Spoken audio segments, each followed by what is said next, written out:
Good morning. Welcome. Happy Monday. Hope you're doing well. Friday, or Wednesday, if you have Wednesday left, class presentations week this week, and I'm really excited. This is one of my favorite weeks the whole quarter. You get to share with me all the stuff that you've learned about your topic, and I'm really excited. So when you come to class Friday, if you have lab on Friday, that's the only thing we do. We won't have a problem set. Problem set 4 will be the following week, not this week. Quiz as well. So this week, everybody will just give their class presentation. Try to shoot for about 5 minutes. Try to have your paper about 5 pages of the actual writing and stuff, and you'll be good to go. So you'll give your presentation to the lab group in 2501. You'll turn in the class presentation paper at that time. The special lab, which hopefully won't take you too bad, will be due, and that's it. It should be pretty chill. Does anybody have any questions? Like, some of people have been through this before, but not everybody has. And any questions? Okay, if you do think of any questions, just let me know. No problem. But I am looking forward to it. Should be cool. Okay, on Friday, we left off with this example where we have a solution of mercury. Now, mercury is not exactly a chemical you want to have just sitting around. It's lots of health problems, blah, blah, blah. And we find a mercury solution, 0.010 moles per liter. And you don't usually want to dump this down the drain. You want to get rid of it properly. Now, chloride, bromide, and iodide are usually water-soluble with things, but when it comes to this mercury 2,2 plus ion right there, as well as silver and lead 2 plus, they are very insoluble. Now, if Chem 221, or whenever you heard that, is a distant memory, and at this point in Monday morning, I understand completely. Now we can start using this thing right here. This is a new equilibrium constant. It's called KSP. It's a solubility product constant. But what it is it's a measure as to how insoluble something is. When you have a KSP, you write the chemical as a solid. That's the only reactant. And the ions that go into it will be your products. So in this case, this is the weird mercury 2,2 plus ion, and we have 2 chlorides. So again, the ions that go into it are the products, and the reactant is a solid. Now, like all the equilibrium constants we've seen so far, if K is less than 1, that means reactant favored. And this number is very much less than 1. So that means that this is ready to form at a second's notice. All right, it's really, really going to be insoluble. So, using this value of K, which is less than 1, we can add chloride to our mercury, all right? And we can figure out, first of all, how much chloride it's going to take to make the Hg2Cl2 precipitate. We'll do something else in a little bit. But we're trying to get rid of it, all right? If you can make a solid, then you can filter your solution and solid using filter paper or what's called decanting. Decanting means you pour the liquid off as much as you can and keep the solid in the flask. And both decanting and filter paper make this pretty easy. Once you have the solid, then you can ship it away and stuff and have it properly disposed of, stuff like that. So we're trying to make a solid out of it. That's the name of the game, all right? And using this small KSP, we know it's going to form. This is going to form pretty easily. Le Chatelier's principle, we start adding chloride, the reaction shifts to the opposite side, to the reactant side. You bet we're going to make solids. Any questions on this so far? Okay, so what we were asking here first is, we know it's going to make a solid, but what is the maximum chloride that you can have before the solid begins to form? Or i.e., what's that threshold between not having solid Hg2Cl2 and having a solid Hg2Cl2? All right, how much chloride do we need? And the math is pretty chill. Like, if you look at this reaction, K's, like all of our K's, products over reactants. Well, the reactant is a solid, so it doesn't show up. So the K is going to be the mercury ion times the chloride ion squared. And this question basically says, well, here's our mercury. What chloride do we need to make this happen? So the chloride then, what you can do, chloride equals KSP divided by mercury square root of, because it's a square right there. So if the KSP is the 10 to the minus 18 number, the mercury is 0.010, you can see where this math is. 10 to the minus 18th divided by that, square root, 1.0 times 10 to the minus 8th molar chloride. So what this number tells the chemist is that at 0.9 times 10 to the minus 8th molar chloride, no solid forms. But at 1.1 times 10 to the minus 8, just a little bit over that, that's when you're going to start seeing a solid. Now, I want you to start thinking about the magnitude of these numbers. Is this a big number or a small number? Small, really small, all right? The solutions we've used in labs are usually 0.1-ish, give or take a little bit, but 10 to the minus 8 is many orders of magnitude smaller. So it's not going to take a lot of chloride to make the Hg2Cl2 precipitate out. We only need to add 10 to the minus 8 moles per liter chloride to start seeing a solid. Any questions on that? Okay. Now, this is so small that probably we wouldn't add this small amount of chloride. We'd add a larger number. So let's say that we add chloride as a solution that's 1.0 moles per liter. Now, this could be hydrochloric acid. It's probably more like sodium chloride, because sodium chloride, of course, is cheap. It's easy to get sodium chloride even at Fred Meyer's. Woohoo, Fred Meyer's. But anyway, chloride having it 1 mole per liter is pretty chill. Now remember, we're adding a product. And by Le Chatelier's principle, you add a product, it shifts to the reactant side. So as we keep increasing the amount of chloride, the mercury concentration is going to start going down. And if it only took 10 to the minus 8th moles per liter to make the solid pop out, at 1 mole per liter, we shouldn't have hardly any mercury left. So this question says then, okay, you started at 0.010 moles per liter mercury. How much mercury is left when the chloride is 1 mole per liter? And again, we would predict that with that much chloride, shifting the reaction to the left, your mercury value should be very, very small. So mathematically, it's pretty chill. You take the KSP again. This time, though, we're going to let it equal the mercury, which is what we're looking for, times chloride squared. Well, chloride is 1 mole per liter at this point. So the KSP divided by 1 mole per liter squared is, of course, just the same KSP number, 1.1 times 10 to the minus 18th moles per liter. So at this point, we've taken the mercury, which was essentially 10 to the minus 2 moles per liter, and we've dropped it down to 10 to the minus 18 moles per liter. Now, this is cool for a chemist, all right, because this is separating the ions, all right? We started with 10 to the minus 2 moles per liter, and now we're down to 10 to the minus 18 moles per liter. That's an order change of about 10 to the 16, like 18 versus the 2, 10 to the minus 2 versus 10 to the minus 18. That's 10 to the 16 orders smaller, all right?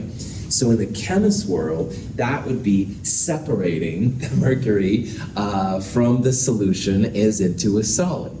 But the thing you have to remember too, as a hip chemist, is that we didn't really get rid of all the mercury, all right? There's still a small amount left.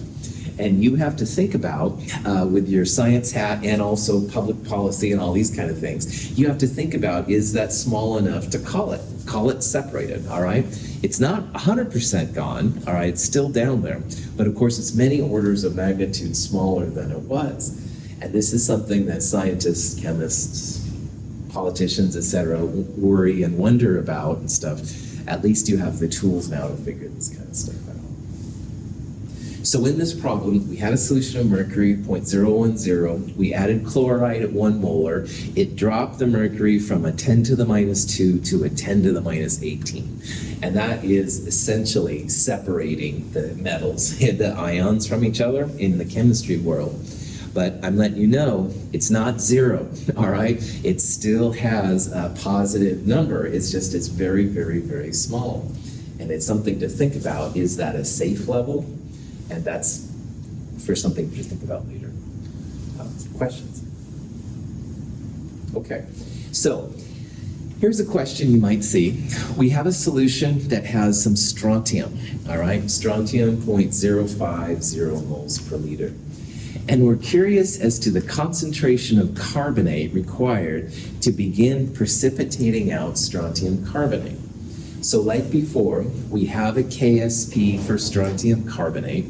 We have a strontium concentration, and the question is, what concentration of carbonate will we need to make a solid?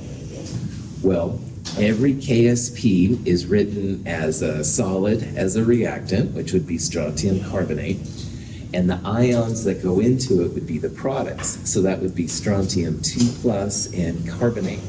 So KSP, this number, products over reactants, KSP would be the strontium ion concentration times the carbonate concentration. Well, we want to find the carbonate concentration. So if you wish to do the math, this problem is essentially the KSP divided by the strontium, whatever that number is. And if you do the math, that comes out to be 1.1 times 10 to the minus 8. So what this number says is that you'll start to see a solid if your carbonate is only 10 to the minus 8 moles per liter, which is really, really small. It should be easy to have a carbonate concentration that's that mellow. Any questions? Okay. So separation science is a big part of science and chemistry, all right? And I want to go through an example here of how this kind of works out. We're going to revisit the common ion effect, which we used in the buffer section a little bit. It's the same principle, it's all Le Chatelier's principle, but on the same time, I want to talk about then how chemists, quote unquote, separate things. And there's some yays and nays about separating things that you can think about now that we understand equilibrium, Ks, and all this jazz. Over on the left-hand side here, we have a solution and a solid with a silver acetate, all right? And silver ions and acetates will be above the solution, but you can see down here we also have some silver acetate. And maybe we don't want there to be so much acetate around. So in the next part here, we're adding some silver nitrate. Now, nitrate is one of the more boring ions. It's the product, the conjugate of a strong acid, HNO3. So usually that means nitrate just kind of sits off by itself. But the silver that's added will react with the remaining acetate and make more silver acetate. So you can see like there's another row here in this little picture. Also, if you look above the solid, there were 3 acetates initially, and now there's only 1. And that shows that adding a silver ion will force the reaction to make more silver acetate. So that's why there's less acetate in this position. However, by having less acetate, i.e. acetate goes to a solid, now we have more nitrate. So you can see we're like getting something and also giving something at the same time. So we'll talk about what this means here in a little bit. In the test tube is a solution containing lead ions. Sorry. To this we add a solution containing chloride ions, and lead chloride precipitates. Solid lead chloride is in equilibrium with lead ions and chloride ions in solution. At this point, we add more chloride ions in the form of a sodium chloride solution, which disturbs the equilibrium. More lead chloride precipitates, which removes still more lead ions from solution. Okay, so in this example, we have a lead solution, and lead's another bad one like mercury. You don't want to have it around. Well, like with mercury, if you add chloride, bromide, and iodide make insoluble salts with lead 2+, the mercury 2+ we saw earlier, and silver plus. Anyway, you add some chloride, I think it's sodium chloride, they said.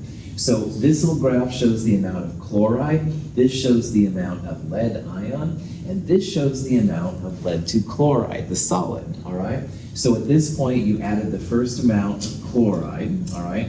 The amount of chloride went down, and the amount of lead certainly went down because lead 2 chloride formed. So you can see there's like these straight lines right here. That's when you're at equilibrium. So the lead is lower, definitely, and the lead 2 chloride now is higher, which is good. But maybe this is still too high of a concentration of lead. So we added a second amount here of chloride. So you can see the chloride went up a little bit and then went down. So you bet, the lead went down. It's pretty low now and stuff relative to what it was. We have more lead 2 chloride, which is cool. But the thing about this is that, first of all, now we have a lot of chloride around, all right, which hopefully is okay, we don't know. Also, there's an invisible sodium plus ion in all of this too. You can't add chloride without the counter ion, the positive cation in this case. If it was sodium now, we've got a lot of sodium running around. So if you really want an ion gone, you can make it happen, all right? There's gonna be something to add. It'll lower it down, get the solid, precipitate it out and stuff, filter it, you're good to go. But you do end up paying for it then. Like in this case now, chloride is still pretty high, all right? And there is gonna be sodium in there. So in this kind of equilibrium, we're adding a chloride source. And by Le Chatelier's principle, common ion, all that stuff, you add a product, it moves the reaction to the left. So lead 2 chloride, the solid starts forming. The lead 2 plus ion concentration is decreasing. But do realize in the back of your mind that now we have quite a bit of chloride, and even though it's not showing on this graph, you would have quite a bit of sodium too. So hopefully sodium and chloride are more benign than lead, and I would argue that they are. But it is just something to think about in the back of your minds as a chemist. Question? Okay, here's an example also of how this works out. Barium sulfate is very insoluble. It has a pretty small KSP, a K that's less than 1. But because it is a K, you do have some barium and some sulfates running around. So the question here in this problem is we're first going to find how soluble barium sulfate is in pure water. So we put some barium sulfate in water. We will have some barium and some sulfate around, not a lot, but a little bit. But then we're going to see how soluble it is in the presence of barium, all right? So if you have this equilibrium running around and you add some barium ions to it, it's going to shift it to the left. You should have then more barium sulfate in the presence of the barium added. So let's see how this all works out. First of all, for the first part, when we want to find the solubility, this is the X we talked about on Friday. And X is just the barium ion and the sulfate ion. Technically, X is how many moles per liter of the solid will break down. But for every 1 barium sulfate, you'll have 1 barium ion, and you'll also have 1 sulfate ion. So if you remember what we did on Friday, this is like X, and this is X. So KSP, that number, just equals X squared. And you can take the square root of KSP to find the solubility, 1.0 times 10 to the minus 5. So this tells the chemist that if you place barium sulfate in water, you will have some barium ions and some sulfate ions. It'll be to the tune of 1.0 times 10 to the minus 5 moles per liter. This also tells you, as the chemist, that for every liter of water, you'll be able to dissolve 1.0 times 10 to the minus 5 moles of barium sulfate. And that's not a lot, but it is a little bit. In Chem 221, we would have said, oh, it's insoluble. Well, now with our equilibrium, we know that a little bit dissolves, just not maybe as much as a person might think. So this is a 1-to-1 ratio of cation to anion. So X squared equals KSP. X was the square root of KSP. Any questions on that? So in this problem, KSP equaled barium times sulfate, and because the source of the barium ions and the source of the sulfate ions was the barium sulfate itself, KSP equals X squared. In the next part of this problem, we're going to have some barium already present. So in this one, the solubility is going to be a little bit different. Now, imagine we have this solubility going right here, good to go, and we pump a lot of barium ion in, all right? Well, that's going to make this reaction move to the left. This is good old Le Chatelier's principle. You add some barium in, the reaction goes to the left. Now, the solubility in pure water, when there wasn't any barium present, was 1 times 10 to the minus 5. Well, if you start putting some barium ion in, you're not going to have as much barium sulfate breaking down, because the barium itself, the barium ion that's already there, is going to prevent some of it. So we would probably predict then that in this problem, by Le Chatelier's principle, because some barium's already present, you're not going to have as much of this breaking down. So we would say that the common ion would shift the reaction to the left, all right? You've got some barium already there. It's not going to want to break down to the same extent that it did before. We would also say, therefore, that the barium sulfate isn't going to break down as much as it was. That barium is acting like a bouncer, like a barrier, all right? And it's saying, nope, can't take as much barium sulfate. So we're going to predict here that probably you're going to have a much smaller solubility of this compound than in the pure water. The barium that's there is preventing all of it from breaking down to where it was. Questions on that part? See what I did there? Even though we're adding a solid to the solution with barium, I thought about it as the solid by itself, adding barium in. And this is a trick sometimes that chemists do when it comes to common ion, all right?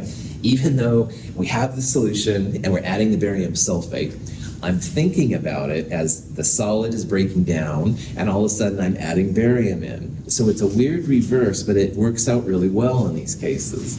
So if you have the solid in equilibrium and you start adding barium, the reaction is going to shift to the left, to the opposite side. That's going to make your barium sulfate less soluble, i.e. not as much of it will break down. Cool. All right.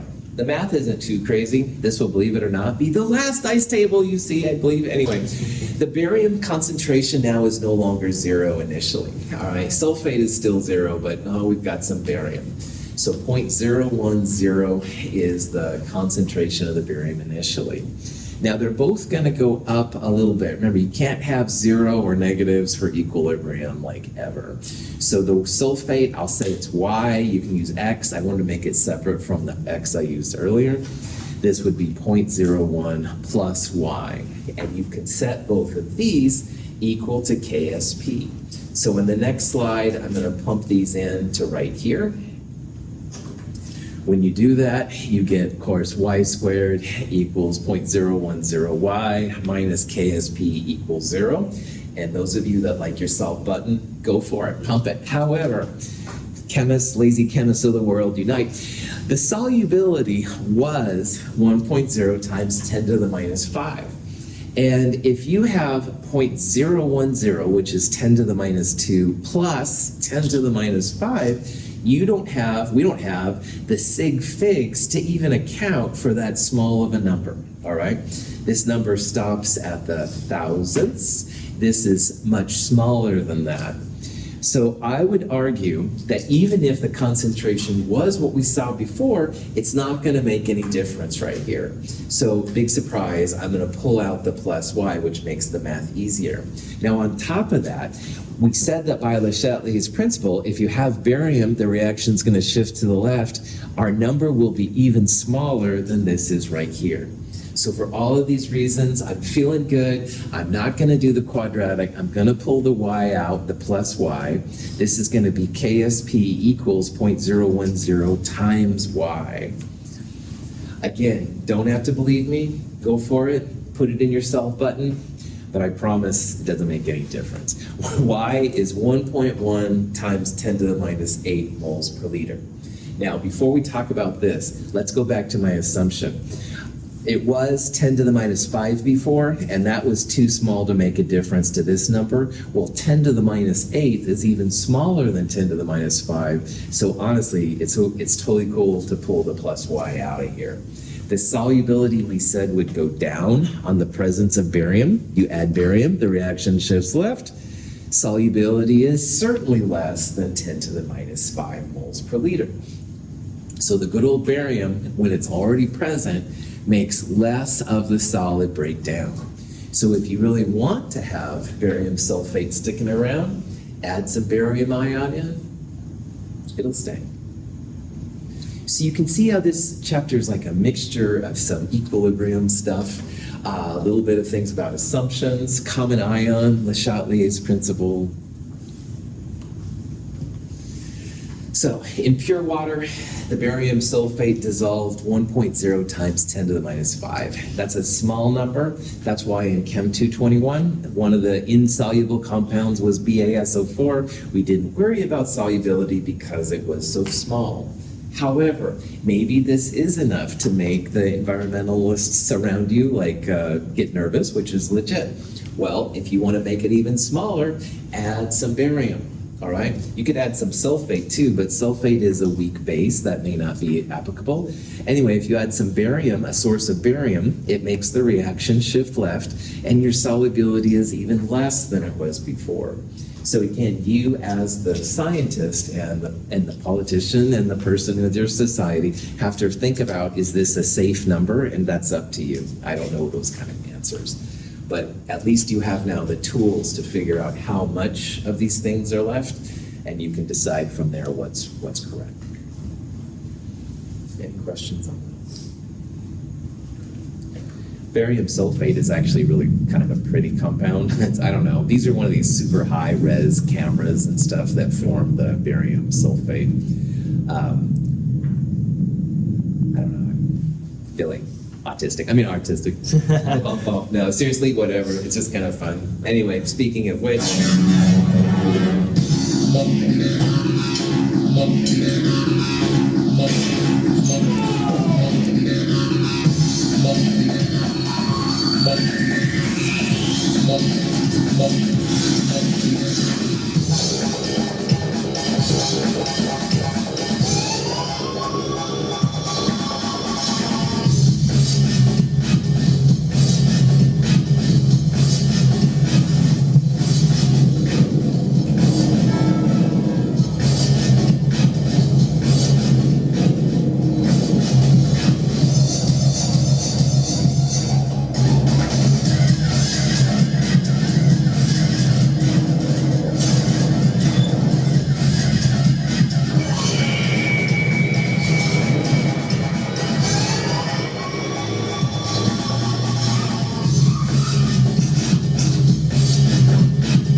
Okay, I apologize a little bit for this section because it's so random.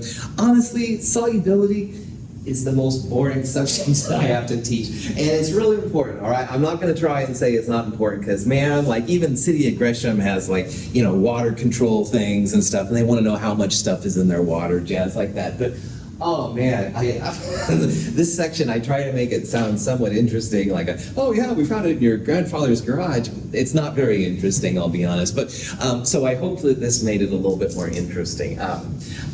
Solubility, yeah, it's a little dry. It's again, it's super important because you want to know how many grams can be dissolved safely in water without causing horrible things to happen. And environmentalists, of course, this is really important. So it's not that I'm trying to say this is worthless or anything, but it's a little dry. So anyway, I used to do a lot of web design, and this was a video that they sent me that I thought was kind of fun. So it kind of jolts everybody out a little bit. Good, no questions. Let's In move the on. test tube is an aqueous solution containing ions of silver, lead, and copper. When we add chloride ions, a precipitation occurs, producing solid silver chloride and solid lead chloride. The copper ions remain in solution, indicated by the blue color of the liquid, which is decanted. We add distilled water to the test tube and heat it. Lead chloride is soluble in hot water and returns to solution. We again decant the solution in the test tube, leaving solid silver chloride. To demonstrate that the decanted solution contains lead ions, we can add chromate ions, which cause the precipitation of lead chromate. The characteristic yellow color of the precipitate confirms the presence of lead. We have separated the 3 ions in the original solution from each other. Chemists make money by either isolating things from Mother Nature or by making things. And what we're going to talk about now is how science chemists separate things. Now remember that separation is not 100%, like I would argue, ever. All right, when you have 10 to the 23rd of something running around, you're always going to have at least a few atoms, molecules running around. But this is pretty good separation, all right? And in this one, which I'll show this video a little bit again, there was a solution with 3 ions, copper 2+, silver plus, lead 2+. Maybe it was an accident they got mixed together, maybe it was intentional. But the intent in this video was to separate them out, all right? So the first thing they did in this problem is they added a chloride. Chloride makes insoluble silver chloride and lead 2 chloride. So you made a solid with those two, and you could decant, all right, which means basically take the liquid off the solid. You could also use filter paper, stuff like that. Copper 2+ has a really nice blue color, so you can tell this is very, very blue, and there's no solid running around, so that's separating the copper from the silver and the lead. Then what they did is they heated it up, and I believe it was the lead one which was separated. It dissolves in hot water better than it does cold water, but the silver chloride stays around. So they decanted again the hot solution, all right, and the hot stuff had the lead, and the solid that was left was silver chloride. Silver chloride, by the way, is kind of a white color. Now, initially in the hot solution, when it cooled down, you had another white solid, and the temptation might be, well, how do you know you have lead chloride here? Maybe it's silver chloride. So what they did is they added a chromate. Now, chromate and lead get along really well together, and it makes a really cool yellow color, which you can see right there. If you added a chromate to silver, it makes kind of a red-orange color. And the only thing I would have added differently in this video is I would have added some chromate to this one to see that red-orange color, just to make sure you have silver chromate and lead chromate. But anyway, this is separating science, all right, from the other ones. Notice the difference in the KSPs between the chlorides. The silver chloride takes a little bit more effort to get it to dissolve relative to the lead 2 chloride. This is a bigger KSP, 10 to the minus 5, than this KSP. And sometimes temperature will allow you to figure out how way to separate them out. Chromates are usually incredibly insoluble. In Chem 221, Clifford and Chi and maybe Kaylin, we did the unknown chloride lab. It was the week that we had Veterans Day, Claire, so I don't think you were there. But if you did that one, there was a chromate indicator we used to tell that the titration was done. Anyway, if that is totally foreign to you, don't worry about it, it's not a big deal. But anyway, chromate is really good about seeing and it makes a color with things, which is cool. So a chemist would consider these ions separated. Now, I promise that in all 3 of them, you have all 3 ions, all right? It's just that they're so small that the colors don't show up, all right? And so so this is how chemists think about when you separate things. I want to show this video again because there's a lot of information in it, and we'll talk about it here a little bit. In the test tube is an aqueous solution containing ions of silver, lead, and copper. When we add chloride ions, a precipitation occurs, producing solid silver chloride and solid lead chloride. The copper ions remain in solution, indicated by the blue color of the liquid, which is decanted. We add distilled water to the test tube and heat it. Lead chloride is soluble in hot water and returns to solution. We again decant the solution in the test tube, leaving solid silver chloride. To demonstrate that the decanted solution contains lead ions, we can add chromate ions, which cause the precipitation of lead chromate. The characteristic yellow color of the precipitate confirms the presence of lead. We have separated the 3 ions in the original solution from each other. Notice the term decant. This is a term that you'll use in lab coming up. Decant means that you've got essentially a liquid and a solid, like in a test tube, and you gently pour off so that most of the liquid goes into a new container and most of the solid is in your original container. And for these kind of problems, that's totally appropriate. The last two labs that I will do with you this quarter are the QA1 and QA3, and we'll actually use decanting to separate out the pieces. Now realize that in this world, you never have 100% completion. That's a fallacy. But we'll have most of the one compound in a new container while the old compound is in that one. So, cool. Yeah, Chi. So, how would we separate the clover? How would you what? How would you separate the clover? So you'd have to have a counter ion that made an insoluble compound. In this one, we're just trying to separate these three, all right? Boy, if you wanted to separate out chloride, you'd have to probably use a fancier one, like copper plus 1 makes an insoluble copper 1 chloride. That's a harder compound to control because it's so reactive itself. That would be my first thing I could think of. I think there's different chelating agents that will take chloride out too, Chi. But that would be something we have to do a little research on, absolutely. Yeah, good question. Other questions? So here's a problem that you might see in this section, where you're trying to separate out one ion from the other. Now in the last one, we used chloride to take the silver and lead away from the copper. And that was pretty chill because copper 2 chloride is really, really water soluble, all right? But here, we've got a silver and a lead we want to separate out. So we're going to use that chromate we talked about earlier. So the yellow solid you saw earlier was actually PbCrO4, which we're going to talk about in this problem. When silver reacts with chromate, it makes kind of a reddish compound, all right, which is kind of cool. So we've got a solution. It's got 0.020 moles per liter silver plus and 0.020 molar lead 2 plus. And we're adding chromate in slowly. And there's quick kind of questions. There's basically two types of questions. But the first one is, which compound will precipitate first? Will you see the red silver chromate, or will you see the yellow lead chromate? All right? And you have to have KSP values for this one. So on this kind of question, which are two-part, I'll show you both parts here. The first question, which one precipitates first? The first one is usually not too bad. Unofficially, smaller KSP will precipitate first. So 10 to the minus 14th is smaller than 10 to the minus 12. So most of the time, we would say that, yeah, smaller KSP will be the precipitate. So probably lead 2 chromate is going to be the one to precipitate out first.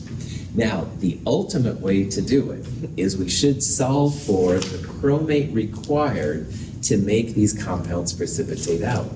So we've got both the silver and the lead concentrations. We'll plug them into these expressions and solve for the chromate. But again, unofficially, smallest KSP should be the one to precipitate. There's once in a while some twists, but usually that's the case.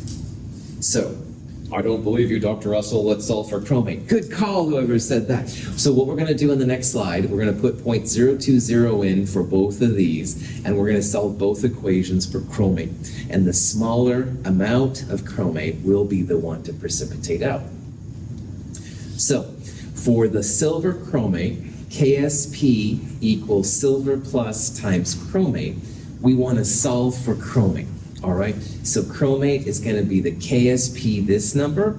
We'll divide it by the silver ion squared, 0.020. It's going to take 2.3 times 10 to the minus 8th moles per liter to make silver chromate become a solid, and that is a very small number. However, for the lead chromate, because its KSP is smaller, you take that number divided by it, 9.0 times 10 to the minus 13th. So comparing these two numbers, you can see that this number is smaller, all right? So it's going to take less chromate to make PbCrO4 precipitate out. This is roughly 10 to the 4 or 5 times smaller than this one is right here. So if we're very, very careful, we had very, very small amounts of chromate, we should see the PbCrO4 first. Because the PbCrO4 is yellow, we'll see the yellow color first. We won't see any red if we are very, very careful and add very, very small amounts of chromate. So on this part, all right, most of the time, looking at KSP, the smaller number will be the one to make a solid first, all right?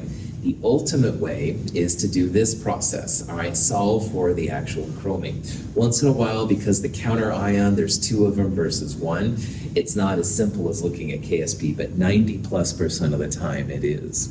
So that's why we predicted this one would precipitate out first.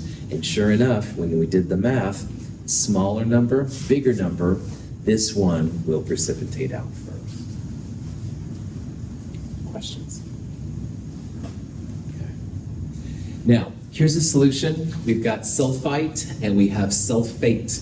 So again, both really, really small. Calcium with sulfite and sulfate makes an insoluble compound. How do you know that? Good question, student in the back of the room. If you have the KSPs less than 1 means you have solids. 10 to the minus 5, 10 to the minus 8, both less than 1, you bet we're going to make a precipitate. Both of these are insoluble. So the first question is here then, which precipitates out, the sulfite or the sulfate? All right? And if you look at these numbers, remember that it's the smaller one. The smaller one will precipitate out first. So do you think it's going to be the SO3 or the SO4 that makes a solid first? 3. That's right. The 10 to the minus 8th of sulfite is smaller than the 10 to the minus 5 of sulfate. So because this number is smaller, we would predict right away that the sulfite is going to precipitate out. Now, here's the actual way to do it. You want to solve for the calcium. These numbers equal the calcium ion times sulfite or sulfate. So if you take both the sulfite and the sulfate concentrations are here, KSP divided by those numbers, sure enough, sulfite is smaller. 90+% of the time, smaller KSP will be the precipitate out first thing. So, any questions on that? Okay. The second part of this problem is usually how much of the lead remains in the solution when the silver begins to precipitate, all right? So earlier, we saw in this problem that the lead chromate precipitates before the silver chromate is. So the second part of these kind of problems is how much lead remains when the silver begins to precipitate. So how much of the least soluble ion remains when the more soluble ion begins to precipitate? So earlier, we saw that the silver begins to precipitate when the concentration of the chromate is 2.3 times 10 to the minus 8th. So this question then says, how much lead is left when the silver crashes out, when you have a chromate of 2.3 times 10 to the minus 8th? Now I want to help you visualize what's happening here. We had a small number for chromate on the previous slide. That's when the lead begins to make a solid. And we're raising it from that really small number up to maybe 2.2 times 10 to the minus 8th, just a little bit before when the silver crashes out.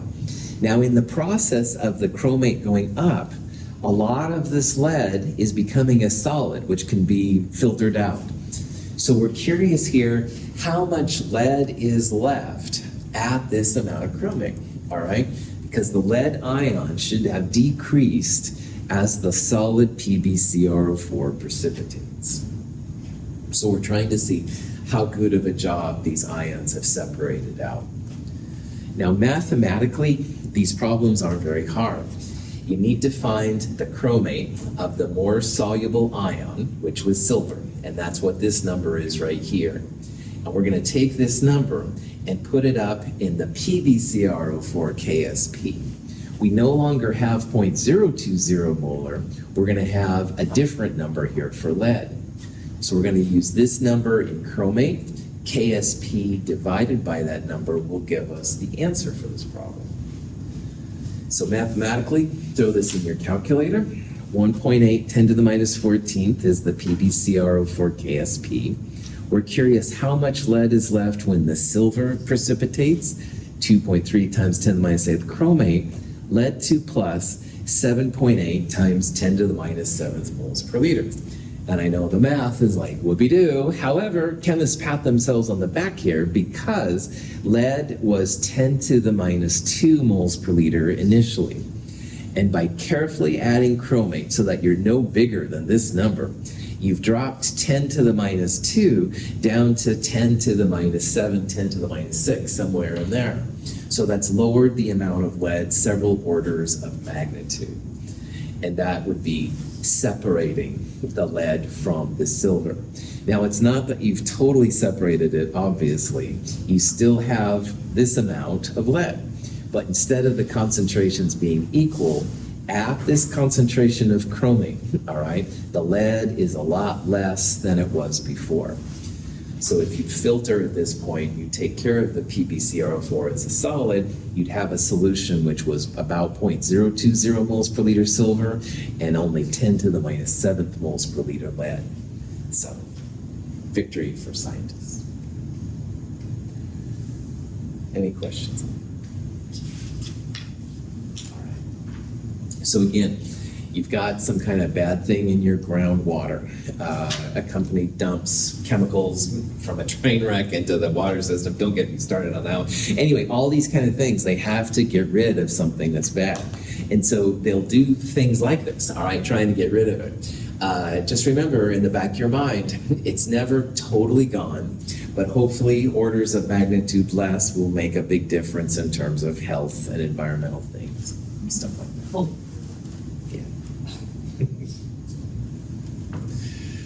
The last thing we're going to look at in this chapter is more information on complex ions. And we looked at complex ions in the Le Chatelier's principal lab a little bit.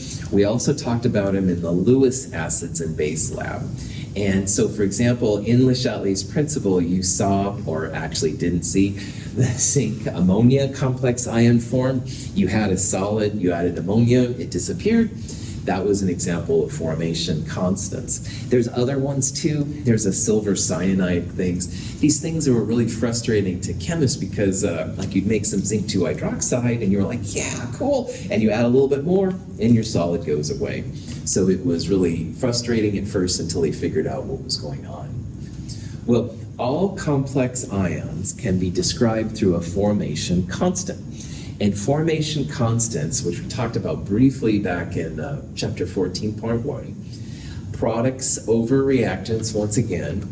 The product in a complex ion, though, will be these weird things, all right? And that's a nice science word, I know. But complex ions, to me, always look really strange. They're most of the time a transition metal, which is the Lewis acid, and some kind of Lewis base around them. So Lewis bases are just compounds with lone pairs, cyanides, waters, ammonias, these kind of things. So the complex ion is the product, and the reactants will be whatever you need to make the complex ion. So in this case, it would be a silver ion and cyanide squared, because there's 2 of them. If this was ammonia, this thing, you'd have the complex ion ZnNH342 plus there, and you divide it by zinc 2 plus and ammonia to the 4th power. These crazy complex ions are usually huge numbers, very, very product favored, which just means that they're going to form readily at any time. We will look more at complex ions on Wednesday, but this will give you a kind of a preview of what we're going to see. One thing about complex ions is that after going through KSPs, where the solid was the reactant and the ions are products, complex ions are kind of the opposite. The complex ion is the product, and usually the ions that make it up are the reactants, so it's kind of the reverse. I'll talk about that more on Wednesday. Any questions? Have a great day.